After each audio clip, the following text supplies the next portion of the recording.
Every day, we trade countless hours and immeasurable amounts of energy for money. For money. Imagine, if you will, that emotional currency is what it's really all about.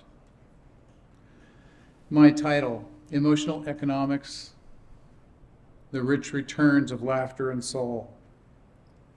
I'm going to share with you a few stories today, something to take away with you. I love movies. I enjoy going to the movies. My son enjoys them as well. And he can tell when a movie is getting to that point, you know, when you start hearing sniffles in the theater. I came prepared, just in case. Just in case. I have a friend who has shared with me something that he calls silver box moments. Silver box moments, they're those immeasurable, those tangible things that happened in your life, those experiences that you lock away in your mind in that metaphorical silver box. I have many of those memories myself, from adventures with the family, time with my wife, the vision of us getting married, and, as I mentioned, adventures with my family. So I welcome you to Emotional Economics, The Rich Returns of Laughter and Soul. In addition to those silver box moments, I have a friend who shared a story about coming across a homeless person. And this homeless person, well, it was an interesting story. He says, "Son, what's the greatest nation?" And what does all this have to do with my talk anyway? Imagine, if you will, as you came into the theater today, you walked down the stairs, you walked down the ramp, and it's in this type of a setting where every interaction you have is a transaction into your emotional currency. Recently, I met a young man named James. And James, we were participating in a group event. And James was clearly getting frustrated and upset. He ended up walking away from the group event and sitting on a couch across the courtyard. After a few minutes, I went over and sat next to him. And I asked him, "Do you have fingernails?" And he, "Yeah. Would you be willing to help me?" What you don't know is James and I are participating in a group exercise. We've been practicing for the last 5 to 6 days to learn some hula moves. And we were going to be participating in a group exercise that night. And we needed to make our own adornments. And using his fingernail, he could slice the tea leaf to go ahead and help me make my lei that goes around my neck. So he agreed to that, and he started coming out of his funk. And I was able to engage him at a level that nobody had engaged him at before. Right? Yes, those are the leis.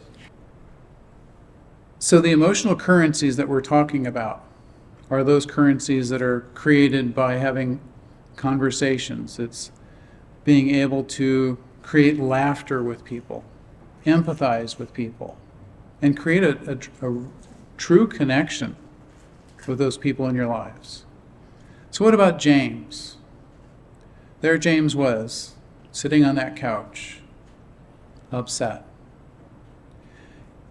And I've learned long ago that when somebody's upset, I can just kind of move back and forth, maybe a little in and out. And then all of a sudden, there it was. James was smiling, and a little chuckle comes out, and he starts to kind of laugh. And I asked him for permission. "James, would it be all right if I were to poke you from time to time?" Yeah, that'd be fine. And then there is empathy. Empathy is one of the best returns on this emotional currency you can get. When you truly understand somebody else's experience, when you can genuinely say, I hear you, I feel you. I didn't tell James, stop being upset. Heavens no. I shared with James that I, as a hyperactive child, had countless opportunities. They weren't opportunities then. Countless experiences of having upset in my life. And James, it's difficult being different, isn't it? Yeah. And having people tell you how to be this way or be that way. He said, yeah. Then there's the element or currency of connection. This is the gold standard, being able to create that connection with another in such a deep, deep, profound level. With James that morning, I was able to create a connection by recreating how life was occurring for him at that moment. And he felt it. He felt, finally. As I said, I came prepared. So, finally, somebody understood him. And boy, did the floodgates open.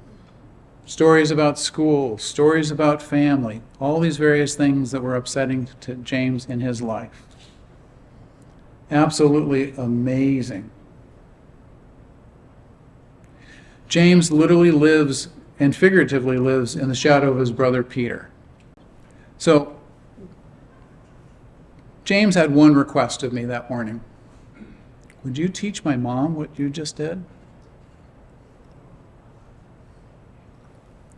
Again, I'm prepared. Keep it together.